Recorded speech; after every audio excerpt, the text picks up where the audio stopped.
Hi, and welcome back to Love Sober, the podcast for the sober and sober curious. And this episode is the first one of 2025, and I'm super excited to welcome Maggie here. Maggie Klaassens? Yep, you got it. I Excellent. married So, into it, Kate. Maggie Klaassens. And yeah, hi, Maggie. It's so lovely to see you. Oh, thank you so much for having me. I'm so excited to be here. Oh, bless you. And I'm excited that you're here too. And it was serendipitous, wasn't it? Because we've sort of connected before we were talking about we've been aware of each other's work in the sober space for a few years. And then it just sort of the stars aligned and it just sort of happened and we had a date that we could do the podcast. So we both jumped on it. So that's really, really fantastic.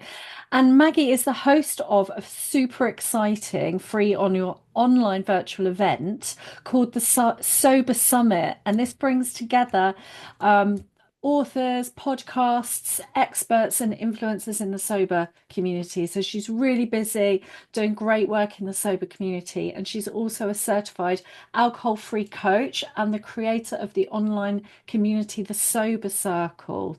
So you're busy. I'm a You're little busy, busy. but I love it. I mean, I don't know about you. I'm sure you can resonate with this, but when you get into tap into the sober community, it's such an amazing community to be a part of. So to give back and to be around these people, I mean, it just lights my fire. So I love doing this work and being a part of it. And it keeps me, in my sober journey too. So that's why I Yeah, love it. yeah, it does, doesn't it? I was talking to someone actually. I don't know, we were just chatting before we got on the air together about a retreat that I've just done in Spain. It's like a yoga creative midlife retreat for sober women. And we were talking about the habit change and the muscle power. There was somebody sort of, really kind of talking about how to remember, because sometimes you just, especially early days, you can sort of, sobriety can be a real game of memory sometimes. And we were talking about daily repetition and accountability. And I said, actually, doing the podcast was very much about keeping me remembering every week, checking in, doing this work. So I totally get what you mean about, it being part of and sort of foundational almost to our own sober journeys.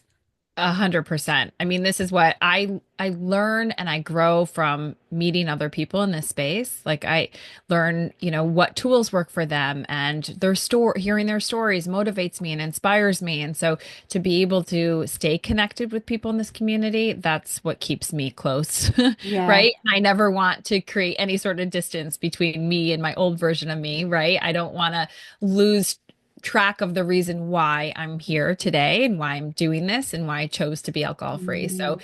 being connected to people in this community is huge part of my journey. Yeah, yeah, absolutely. So tell us a little bit about the Sober Summer and when it is. Yeah, so this is our fourth one, which is Kate, I never ever thought that I would be here. We're doing a fourth one. I never even thought I'd do a first one, to be honest. But we're on our fourth one. It's April 23rd through 25th. As you mentioned, it's an online event. So we have people from all over the world attend, which is just incredible. But we have 24 speakers. It's 3 days worth of content. So it's free in the sense that everybody has 24 hours to listen to that day's speakers. We have 8 interviews go live at 8 a.m. Eastern that morning. And then people have 24 hours to listen to it. And then the first days goes away and then day two. And it's really broken out into, different themes. So day one is really about the foundations of sobriety, right? We learn like the science behind it. We learn how to actually become sober. So we've got some incredible, we have Dr. Philippe Douillon, who is a neurologist. He talks about the brain and alcohol and neuroplasticity, which is just so interesting. I think the Yeah. science behind it is just once you know the science, it's really hard to unknow the science. So Yeah.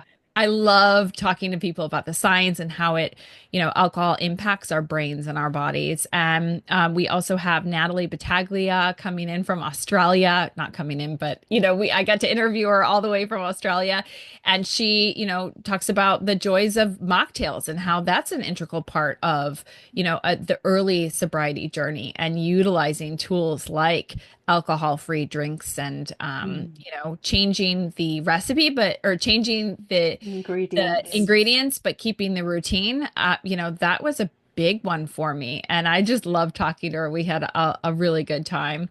And then day two is really about the relationships in sobriety, so making new friends. With Alex Hayes, she comes in and talks about how to make new friends, how to socialize with Victoria Vanstone, right?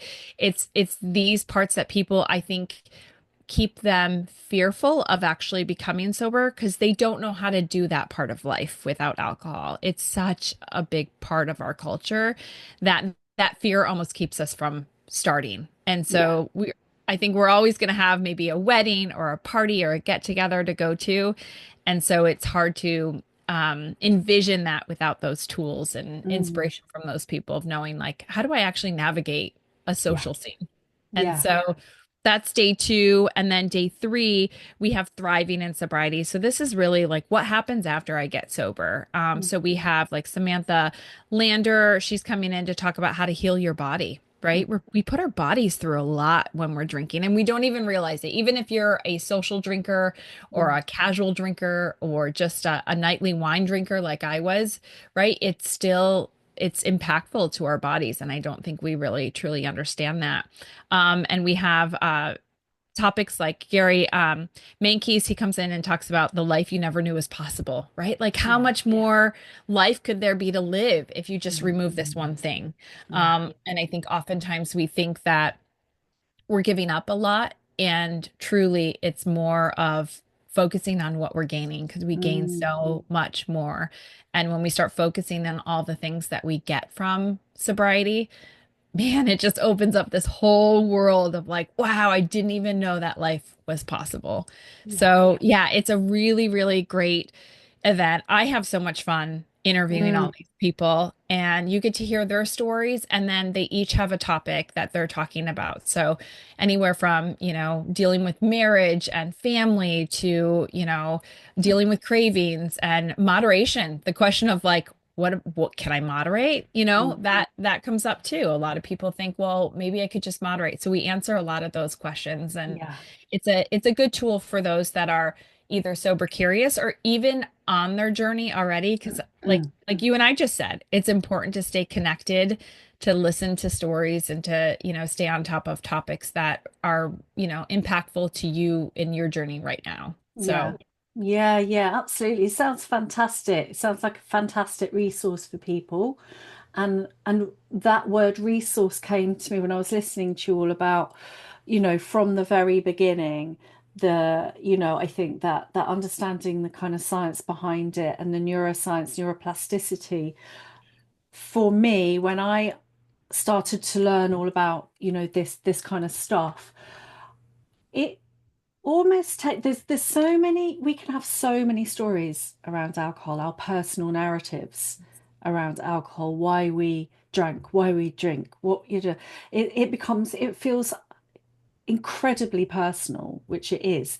And there's something about understanding the science, the facts, and the joy, the inspiring, optimistic reality of neuroplasticity that I feel really helps to just cut through that personal narrative and just it sort of cuts through shame, it cuts through, it brings understanding, it shines a knowledgeable light on it. So I'm not like this bad person or this failure because I've, went to alcohol, this very culturally normative substance, um, to manage whatever it was, the stress or whatever that and then became a problem. I feel like there's it that kind of scientific lens really enables a lot of rightly placed compassion actually. So I love that you're kicking off with that and then providing such resources for people because it sounds like that's it again. It's like, okay, so what do we do? What do we use? if we used alcohol as a maladaptive resource, what resources do we need? And it just sounds like a wider variety of topics that is going to be so helpful for people. Yeah, I mean it's you have to have those tools, right? You You do. have to have all these tools to tap into. And I talk a lot about building your sober toolbox Yeah. because not every tool is going to be the same for everybody. And not every tool is going to be the same for every moment in your journey either. So Yeah. we have to have a bunch of tools in our toolbox to tap into Mhm. when that moment hits, right? Whether it be the stress, right? That is inevitable in life, but Yeah. we have to have different coping mechanisms. Our go-to has always been alcohol, and it's because it's easy. It is the easy thing to do is just to grab alcohol. Nobody wants to feel these hard feelings. Nobody wants to go through the hard moments, but you come out it you build up that emotional sobriety, that emotional resilience over time by using these tools where those hard things in life become easier. It doesn't mean they go away, but they become easier to deal with when you have the right tools. Yeah. And it's about building that sober toolbox. Yeah. Yeah. Absolutely. Oh, well done. It sounds fantastic. So we'll put, all the dates and where to find you and how to register. We'll put all of that in the show notes. Yeah, and we have a Sure. lot of fun during it too. So, I mean, I'm old school, we play a little bit of bingo, right, to keep people Yeah. engaged, and we have tons of fun giveaways, Yeah, and yeah. we have a digital goodie bag that I work with a lot of different brands in the industry and to have exclusive discounts to different products and services. And it's a community too. You find a lot of people who just you can resonate with their own stories. So people start sharing, attendees start sharing, like, gosh, I really resonated with this interview or this person, or I've been dealing with this. And you always can find somebody in this community that understands where you're at in your Yeah. journey and can help be there to support you and cheer you on. And that's what I love about this community. It is just such a positive, giving, supportive community. Yeah, And it it's is. important to find that. Yeah, and we were talking like on the retreat. It reminds me, I host them with my yoga teacher, amazing yoga teacher called Bryony, and she was saying whenever we come together and we do a Love Sober event, she just finds it just incredibly inspiring to be working with women who are on a self-development journey, who are very plugged in, very mindful, and yeah, and I almost it sort of feels like being part of the sober community. I kind of take that for granted now. I kind of feel like everyone's like really, do you know what I mean? Like these really cool, kind of wise, kind of reflective, funny people. I think we get quite spoiled in the sober community. Yeah, it's amazing. It's amazing. And Yeah. you know what? You nailed it on the head. It's a self-development journey. That's what it turns Mm, into. So like the alcohol is just that first like layer of the onion that you peel off, and then it opens up the door to so much more. And you're going, oh, this is what mm, truly living means. This is like me yes. showing up, trying to be the best version of myself. And Mm, what can I do more of? How can I learn and grow? And when you tap into that sober community, you're finding people who are also wanting to mm, learn and grow with you. And that's really, I mean, that's where the magic happens, I yeah. think. Yeah, and feel better. Like, who knew that we Yes. could feel better, more regulated, better, happier, just brighter, the problems you can tackle easier. I mean, it's like, who knew, basically. And that's why I love the fact that you're doing such a big kind of global event with the Sober Summit to just keep spreading that positive message. Yeah, thank you. So I mean, yeah, we're trying to normalize the term sober too, right? I yeah, think it has such a bad label, right? Right. I always was afraid of using the term sober, but sober summit just sounded so great. I'm like, I yeah. have to use it. And Yeah. so, You got but the it's, two S's. We've got a yeah. little bit of alliteration there, right? But it's about normalizing that term and making it Yeah. okay to make this life choice, right? It's Mm, okay to decide that you want to do something better for yourself. And we live in this world where, we've been shaming people for doing something good for themselves. Like yeah. that's not okay. Yeah. And we need to now, make it okay to make this life choice because it is the best one Yeah. anyone can make for Yeah. themselves. Yeah. 100%. 100%. Um, So, what about you? Should we hear a little bit about your story and how you came to make the brilliant decision to go alcohol free? And as we know, in an alcohol, I mean, I'm making assumptions, but for me, that I know that sort of getting across to people, even though I didn't need to explain it, but yeah, hello, did a podcast where I constantly explained it, but it was that sort of we generally have a little bit of a bumpy ride, because if we're going to disengage with something that is so culturally normative, there's going to be a story. So I'm wondering if that is the case for you, and if you would share that story with us. Yes, of course. And you're right. I mean, I tell, people who can decide one day that they're going to be alcohol free and do it, those are unicorns, right? It is a bumpy journey. It is a roller coaster of up and down and trying and failing and learning and growing, right? That's part of the journey.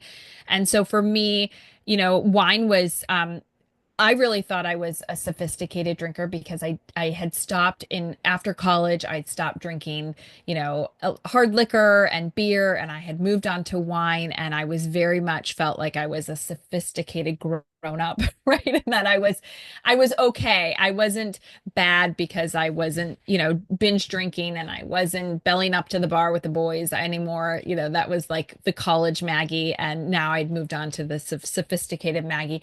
My dad had we lived in Washington State. My dad had a vineyard in our front yard, and so he started making wine, and I got very into the wine industry, and for years, even after college, had wished I'd gone into the wine industry. And I'm now so grateful that I didn't, because I think I really would have had a problem had I gone that route. But I loved learning about wine. I loved going to wine stores and tasting wine and reading labels. It's almost like, for me, it was like being at a good bookstore, right? Going around and finding different wines and tasting them. And I wasn't good at it, but I was good at drinking it. I wasn't like one of those people who could be like, "Oh, it tastes like cherry and apple." I wasn't one of those.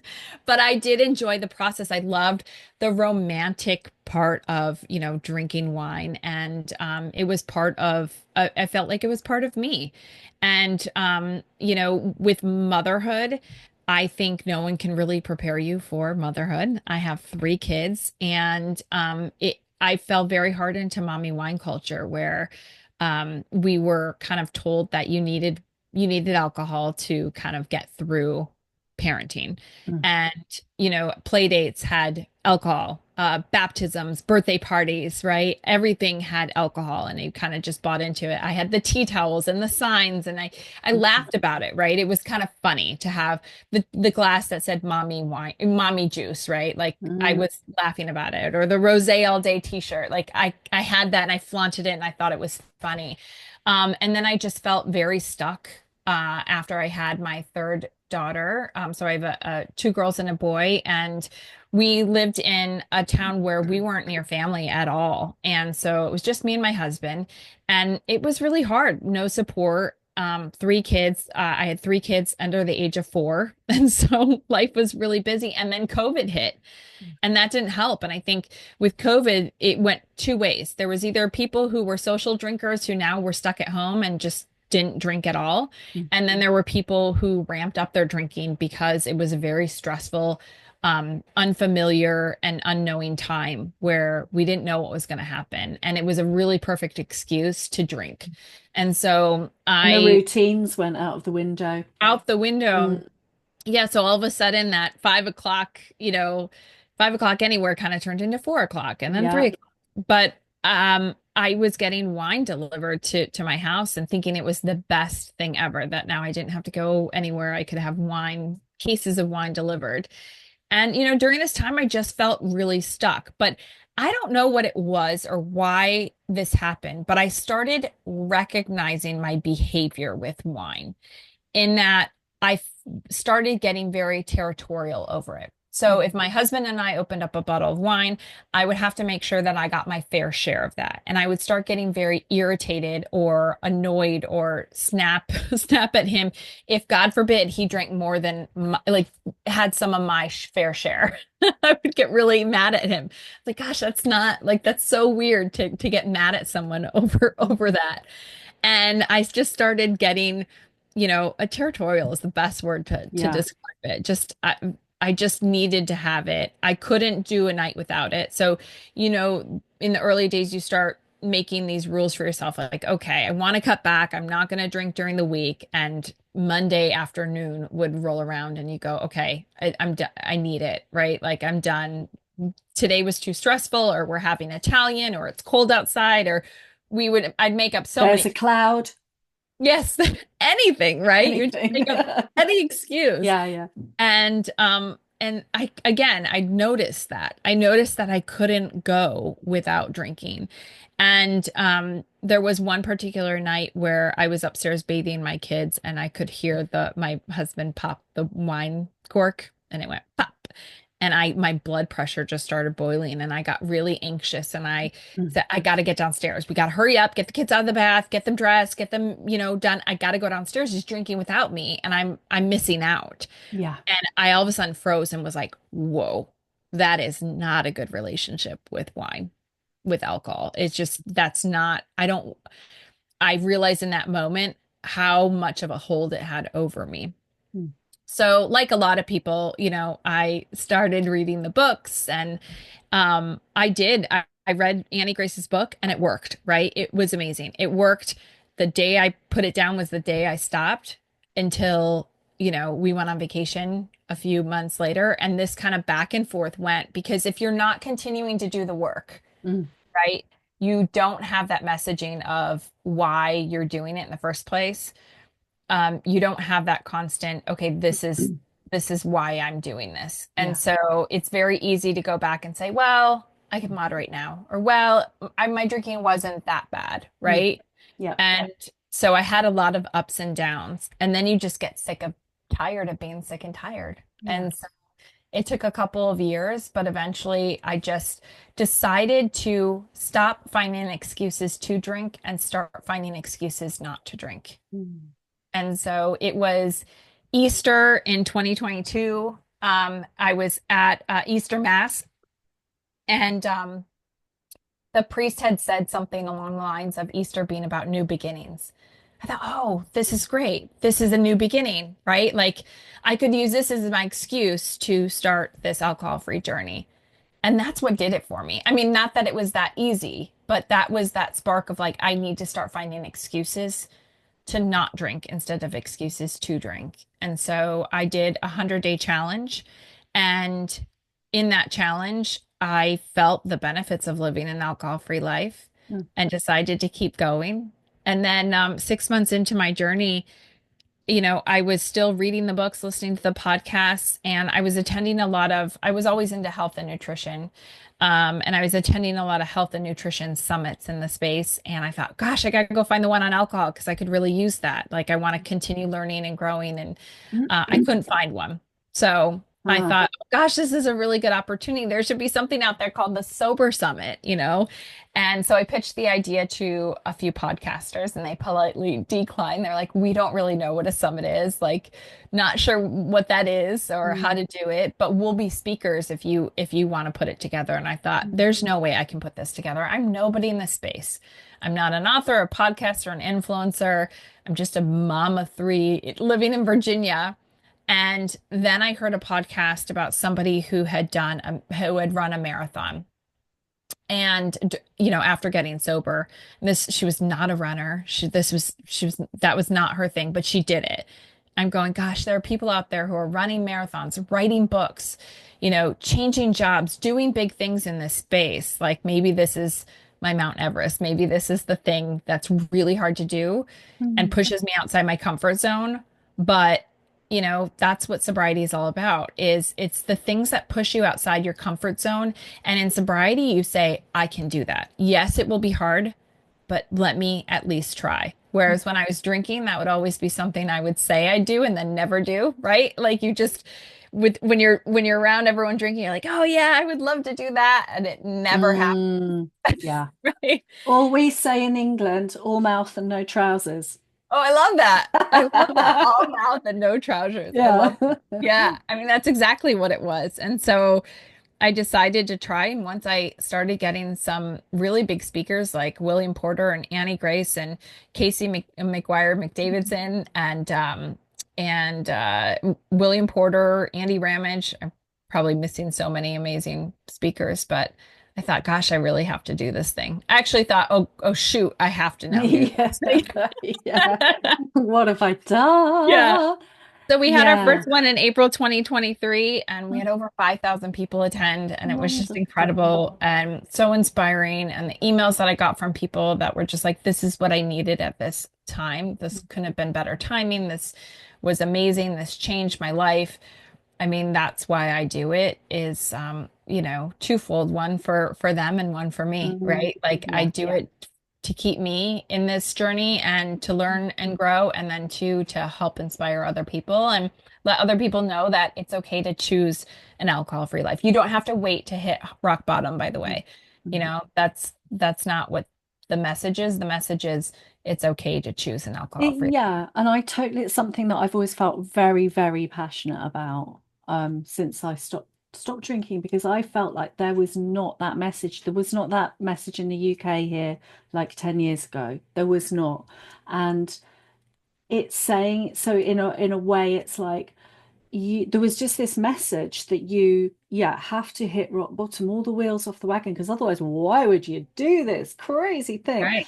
And it was like actually there are a lot of women, I work with women who are questioning, and it's an absolute, I think it's criminal to have that message that they need to wait till they're much, much worse before we act.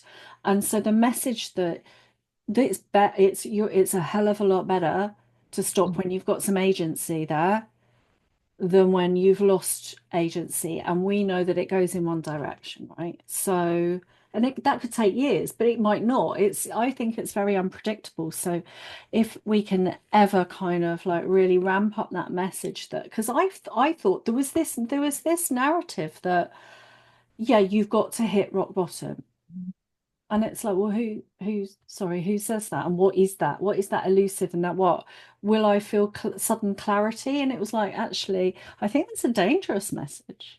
Yeah. I mean, we constantly promote alcohol. We constantly give alcohol so many hats, right? Yeah. We it's the thing we turn to for comfort and celebration and I mean every emotion, right? It's like, Yeah. oh, drink to it.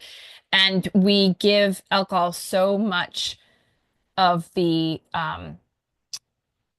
we just put it on a pedestal is Yeah. the best way to say that. And oftentimes when I'm talking to clients or, they'll say, "Well, I can't go on vacation without it." Mm. Why? Why can't you? Because you're in the Caribbean, you're with your family, you're not working. Like, really, you're going to give all the credit to alcohol? Like, don't Yeah. don't give alcohol so much credit over your life. And that's what Mm. I find that we're constantly doing is Yeah. too much credit. Yeah. And what a relief when you you've got some sober time and you realize you can still go on holiday. You can be the last one dancing at a party. You can opt out of the party if you don't feel like it and nothing bad will happen. It's like the sort of the sequential and repetitive sort of relief of kind of reclaiming, oh, I put alcohol on the pedestal there. It's knocked like constantly. And then it was really important in that situation for me.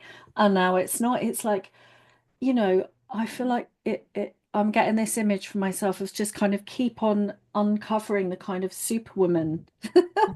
Yes. Like, you know what I mean? I'm like, I need a cape for now. I really need a cape because I I'm do. I feeling feel like I have a invincible. superpower, Yeah, Absolutely. totally. I feel like this is a superpower. Yeah. And that was part of it when I got far enough into my journey and wanted to, I think a lot of us do, we turn around and go, I need to now tell other people about it Yes. because Yeah. I feel like I have a superpower. Mm, And all these women who are like me, who are falling into this mommy wine culture, or even just all parents who are just using alcohol as a coping mechanism, there's mm, a much better way. There's so many like that. It's yeah. just bull crap. I don't know what to say. I don't Yeah. want to swear, but you know what I mean? Like Yeah. we give it too much credit and we tell in society we tell people that this is you have to have this in order to do XYZ, and that's just not the case. Being sober is what gives you that life that you want. Yeah. I love that. And so, what are the kind of practices that you do? I know you've talked about working in the sober space as keeping you grounded in the sober space and your sobriety. What other practices keep you sober, would you say? Yeah, so one is constantly being in it, like you said, reading the books, listening to the podcasts, being part of the community. But really, I found that getting back to the basics is what has really helped me. So making sure that I'm sleeping, right? And I think sleep is one of the big benefits that happen once you remove alcohol. You realize, oh gosh, my sleep is so good. It was one of the reasons I never wanted to go back. I'm like, my sleep is too good. I don't want to go back. But so sleep, movement, so exercising. I now exercise for my mental health, not necessarily the way I physically look, but just because I can tell the difference from when I am exercising and when I'm not. My days are different when I Yeah. show up for myself. And do I want to do it all the time? No, but I do it because I know it's going to set me up Mm. for a better day if I do. Yeah. And then nutrition is a really big one. So just, making sure I'm not I think once you remove alcohol, you oftentimes think, okay, what else am I putting in my body that's not great, right? Mm. If alcohol is this toxin, like what else am I putting in my body that isn't good for me? And Mm. so that's been a big one of just like getting back to good nutrition and making Yeah. sure I'm putting things in that fuel me and don't, run me down. Mm. And then mindfulness. So being grateful for little things that happen. And I think when we remove alcohol, we oftentimes see the world a bit differently.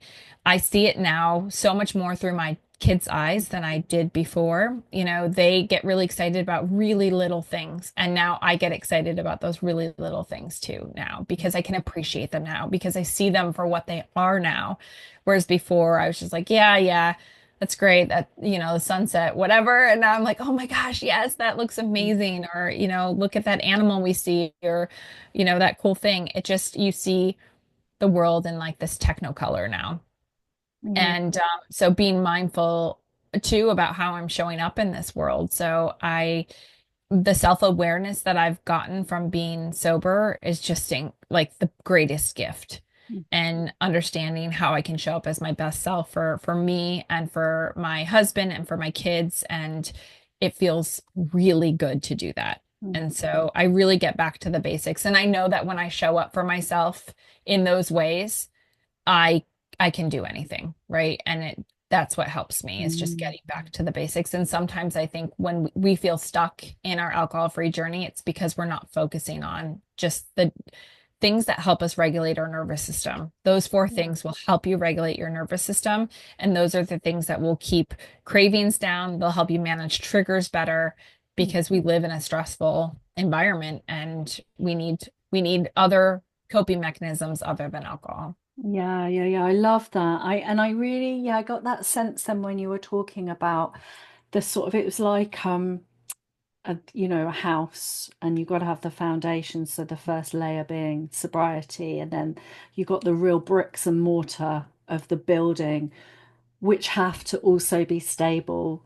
The movement, the nutrition, the sleep. And like you said, some kind of mindfulness, bringing us back to the present, bringing us back to the present. And then it's like when we've got those, it's like the soft furnishings take care of themselves. We can add a flourish here, we can go for an awe experience, or this, but those allow for the other stuff to be there, the kind of fancy bits almost. Yeah. And I think in doing that too, it's ultimate reason why I chose to do this was my kids, right? I Mm. was watching my daughter who was 4 at the time, 4 or 5, bring me a bottle of wine at night. And I'm going, oh no, right? Like I Mm. don't want her growing up thinking this is what you do as an adult. This is how you deal with your day or your Yeah. emotions. And so I've been learning, in the last 3 years of my sobriety, just learning the coping skills and then being able to teach it to my kids. And it Yeah. starts with, that mindfulness is huge, and Mm. understanding what you need in a moment, Yeah. right?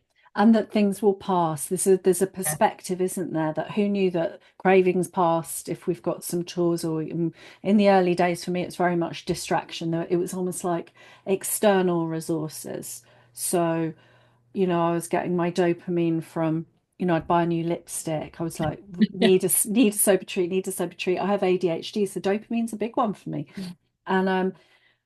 And now I'm sort of more like, I might lift. I've just started lifting weights. It's very new. I'm like, now I get it, lifting weights. No, you don't, Kate. You literally started yesterday doing weights. Do you like it though? I Yeah, just started last October and yeah. I love it. And it's amazing when you just show up for yourself in that way. It's funny when time passes, you look by a couple months later and you're like, "Oh, I've got a bicep. That's amazing. Oh my God, I'm toned." Just the Like, oh, one. yeah, just the one.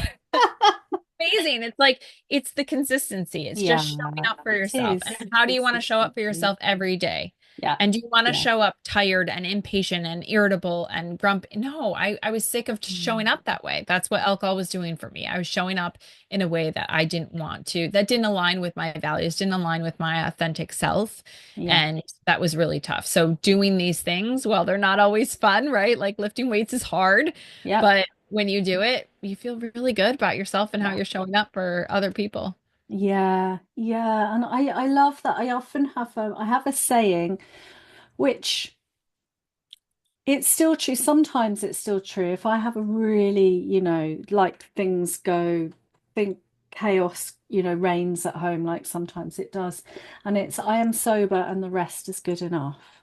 Yeah. And I still come back to that. I'm like, if my head hits the pillow at night and everything else has been a shit show, I'm like, I'm still sober. So hello me. I give myself those props for that. And it helps me to lower the kind of bar to a more realistic way, more compassionate way with myself. Whereas when I was drinking, I was always I remember having this awful time. I've said this on the podcast before, but this is like a real example of how all over the place I could be when I was drinking. So I'd managed to get the kids, it's when they were really small. So I managed to get childcare, which was no mean feat. My husband was working in London, still on the newspapers where we used to work. And I was going to a funeral, which was a long drive the next day. A friend came over, so I decided to drink far too much wine. Then I realised there was also something for the PTA that I'd had to bake cupcakes. So I was making cupcakes at midnight, not able to sleep, and then having this awful drive to a funeral the next day. And I had a really bad panic attack on the motorway. I think you call them freeways. Um, and it was just so because I felt bad about drinking, I was trying to do all of this other stuff to prove that I was still had Yes. my stuff together. And it was like, oh my God, like I had it so back to front. And it was, yeah, when I look back to that and that kind of version of what I was doing, I feel very sorry for myself actually, because I was like, that was really not good. That was not happy, Kate. Yeah, and it probably didn't, I mean, it doesn't help with life, with parenting, with anything, right? Like you just it makes it harder. It makes Yeah, life it harder. And makes we so think it much makes it harder. easier, right? We think we're hitting the easy button and maybe we are for the first 20 minutes, but long term, it's making life harder. For sure. So is. Yeah. So so we've talked about kind of your journey to sobriety and also what you do to sort of stay sober. What would you say that are the things that make you, and again, I think we've almost covered it, but if there was something extra that you've discovered in your sobriety that really, really lights you up, what would that be? Oh gosh, that's such a great question. The things that light me up. I think it's, to be honest, in this, I don't want this to sound vain or anything, but I think being a lighthouse for other people. I think that when I can just help inspire somebody by just being me, gosh, that lights me up, right? Because I'm not trying to be something or somebody I'm not. And in sobriety, I'm showing up as the most authentic version of myself. Is it the best version of myself at all times? No.